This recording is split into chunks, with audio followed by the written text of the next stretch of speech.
दश वर्ष पिलामानकर जो समेटिव आसेसमेंट 1 परीक्षा हेब तो एटा हूँ फिजिकल साइंस भौतिक विज्ञान विषय हूँ धातु अधातु डिस्कसन करवा एमसीक्यू क्वेश्चन निम्नोक्त मध्यरु केउठी एक धातु नुहे कोउटा गोटे धातु नुहे एयर तापरे निम्न प्रदत्त मौलिक मानक मध्यरु केउठी गोटिए उपधातु कोउटा गोटे उपधातु कोउटा पोलानियमटा हूँ उपधातु तापरे निम्न प्रदत्त धातु गुड़िक मध्यरु केउंटिरे विद्युत परिवाहिता सर्वोत्कृष्ट माने अधिक कौथिरे एजी तापरे निम्न रे दिया जाइथिबा अधातु मानक मध्यरु कहार औज्ज्वल्यता अछि औज्ज्वल्यता चिकचिक करे आयोडीन नेक्स्ट निम्न रे दिया जाइथिबा केउ अधातुटी तरल अवस्था थाए सब मन रख पारद आउ ब्रोमीन गोटे एमती अधातु जे कि तरल अवस्था सब था निम्न दि जा पदार्थ मान मध्यरु केउठी विद्युत परिवहन करे कोउटा विद्युत परिवहन करे विद्युत कंडक्टर गोटे कौन ग्राफाइट तापरे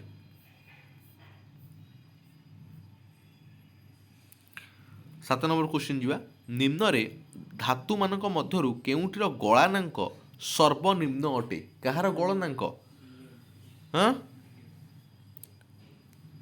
गालियम तापरे निम्न रे प्रदत्त केउ धातुटी को किरासिन रे बुड़ाई रखा जाई थाए इंपोर्टेंट क्वेश्चन सोडियम को किरासिन रे बुड़ाई की रखा जाई थाए जानलो तापरे मैग्नीशियम फिता को जळाइबा परे उत्पन्न हेउथिबा धळा गुंड को जल रे मिसाइले उत्पन्न द्रवणर पीएच केते हबो क्वेश्चन आउ थरे देखो कि मैग्नीशियम फिता को जल रे मैग्नीशियम फिता को जलाइला परे उत्पन्न हेउथिबा धातु गुंड को जल रे मिसाइले उत्पन्न द्रवणर पीएच केते हेबो 7 रु अधिका ए बुझी पाइलो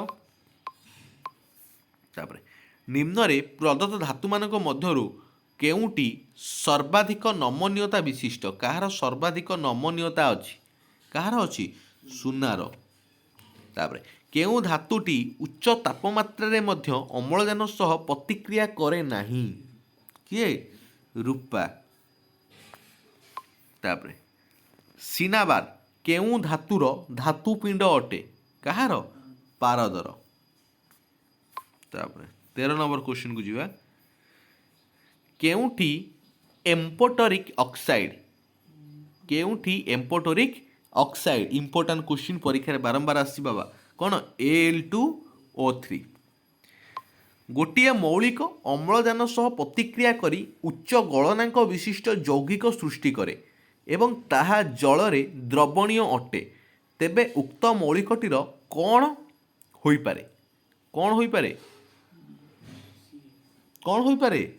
सीए होइपारे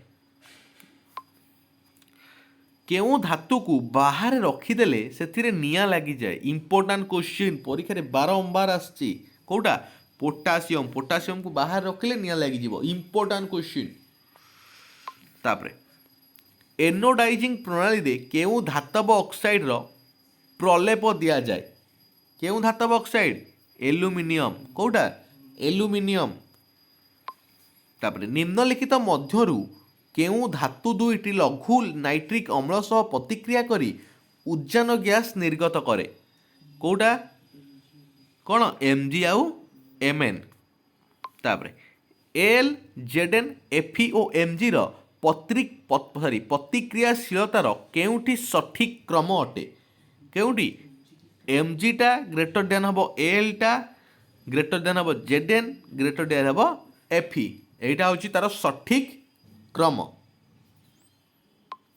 तापरे 19 नंबर क्वेश्चन 3 लिटर अम्लजान प्रस्तुति पाई केते मिलीलीटर गार्ड हाइड्रोक्लोरिक एसिड आवश्यक इंपोर्टेंट क्वेश्चन एटा मध्य आसे परीक्षा केते 2250 तापरे निम्नलिखित यौगिक गुड़िक मध्यरु केउटीर जलीय द्रवण विद्युत परिवहन करे कहार खाइबा लुण निम्न रे प्रदत्त धातु मानक मध्यरु କେଉଁଟିକୁ ବିଦ୍ୟୁତ ବିଶ୍ଳେଷଣ ପ୍ରଣାଳୀରେ ତାର ଧାତୁ ପିଣ୍ଡରୁ ନିଷ୍କାସନ କରାଯାଇଥାଏ? ସୋଡ଼ିୟମକୁ। କାହାକୁ?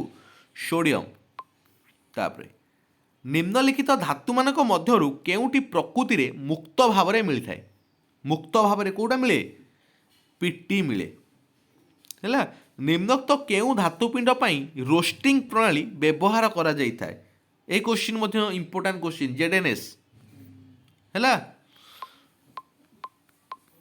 ତାପରେ ବୈଦ୍ୟୁତିକ ବିଶୋଧନ ପ୍ରଣାଳୀରେ କ୍ୟାଥୋଡ୍ ରୂପେ କାହାକୁ ବ୍ୟବହାର କରାଯାଇଥାଏ?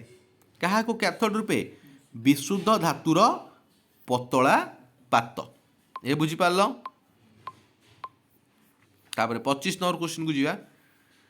ଲୁହାକୁ ବାମ୍ଫ ସହ ପ୍ରତିକ୍ରିୟା କଲେ ଲୁହାର କେଉଁ ଯୌଗିକ ସୃଷ୍ଟି ହୋଇଥାଏ? କୋଉଟା? Fe3O4।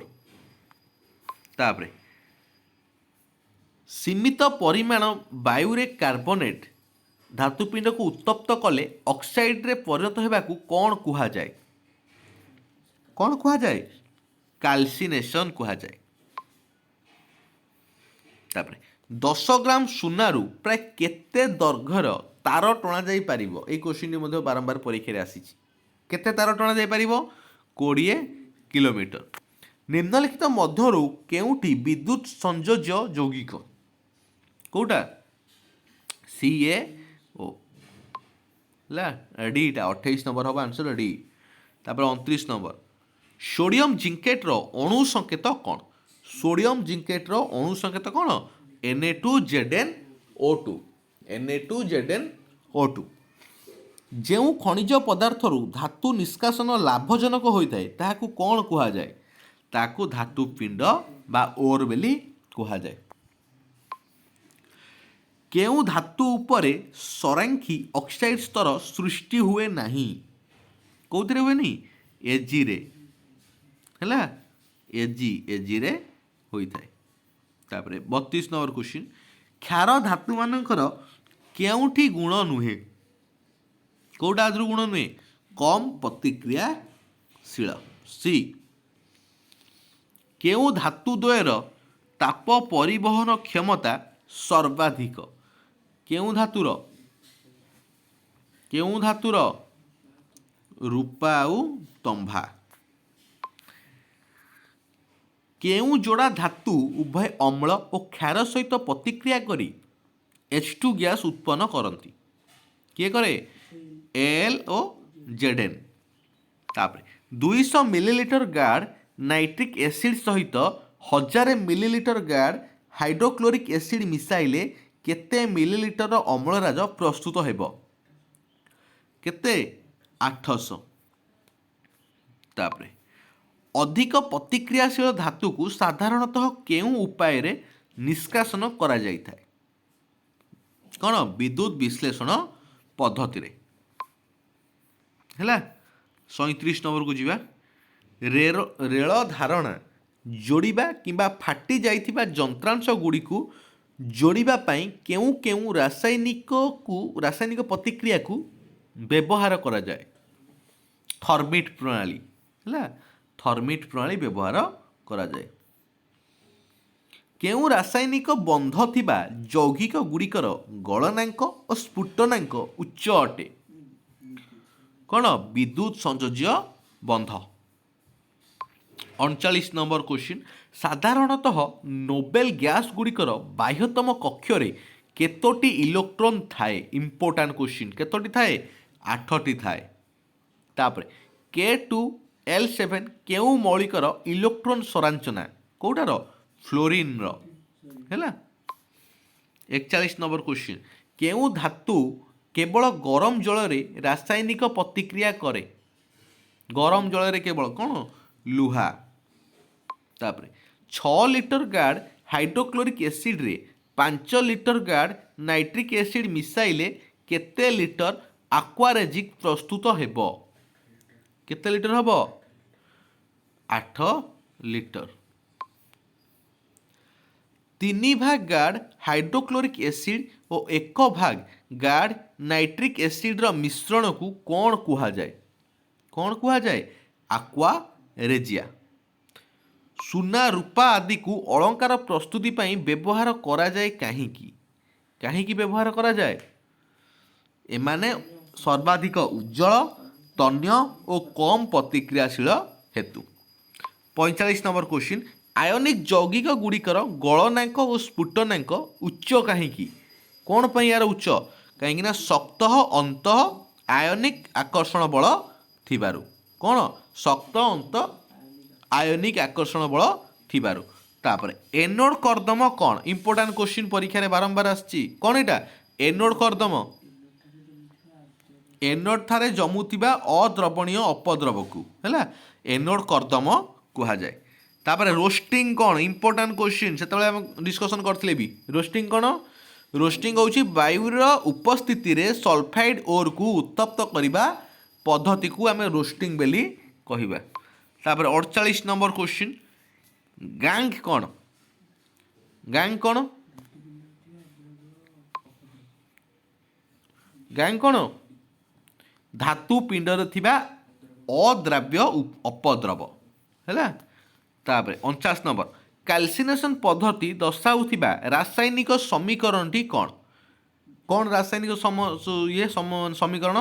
ZnCO3 ତାପର ଉପସ୍ଥିତିରେ ହେଲା କ'ଣ? ZnO plus CO2। ତାପରେ ଥର୍ମିଟ୍ ପ୍ରତିକ୍ରିୟାର ସମତୁଲ ସମୀକରଣଟି କ'ଣ? କ'ଣ ଆସିବ? Fe2O3 ପ୍ଲସ୍ 2Al ଇକ୍ୱେସନ୍ ଆସିଲା କ'ଣ? 2Fe ପ୍ଲସ୍ Al2O3 ପ୍ଲସ୍ ତାପ ହେଲା। ତାପରେ ଏମ୍ପୋଟେରିକ୍ ଅକ୍ସାଇଡ୍ କହିଲେ କ'ଣ ବୁଝ? ଏମ୍ପୋଟେରିକ୍ ଅକ୍ସାଇଡ୍ 51 ନମ୍ବର କ'ଣ ହେଲା? ଉଭୟ ଅମ୍ଳୀୟ ଓ କ୍ଷାରୀୟ ଗୁଣ ଥିବା ଅକ୍ସାଇଡ୍। ତାପରେ ଡ୍ୟାସ୍ର ପରମାଣୁ କ୍ରମାଙ୍କ ହେଉଛି 10। କାହାର? Neର। ଡ୍ୟାସ୍ ଧାତୁ ଆମ ଶରୀର ତାପମାତ୍ରାରେ ତରଳିଯାଏ। କ'ଣ? ସିସିୟମ୍ ହେଲା। 54 ନମ୍ବର କ୍ୱେଶ୍ଚିନ୍କୁ ଯିବା। 54 ନମ୍ବର ଡ୍ୟାସ୍ କାର୍ବନର କଠିନତମ ଅପର ରୂପ କେଉଁଟା? 54 କ'ଣ ହବ ଆନ୍ସର? ହୀରା। ତାପରେ ସୋଡ଼ିୟମ ଏଲୁମିନେଟର ସଂକେତ କ'ଣ? କ'ଣ ସଂକେତ?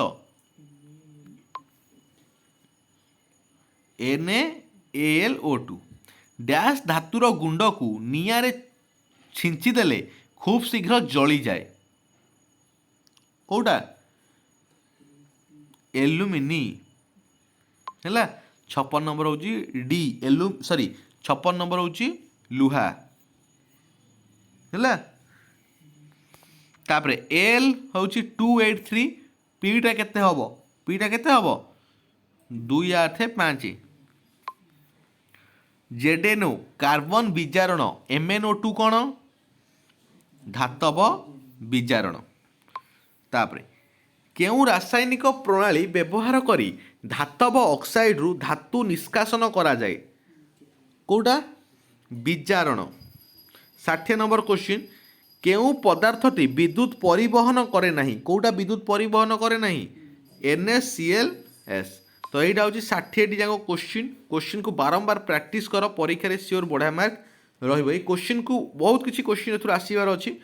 পুরা বিষয় ভিত্তিক কোশ্চিন, পুরা ইম্পর্টাট কোশ্চিন, সিলেক্টেড কোশ্চিন কু বারম্বার প্র্যাকটিস করিকি যাও।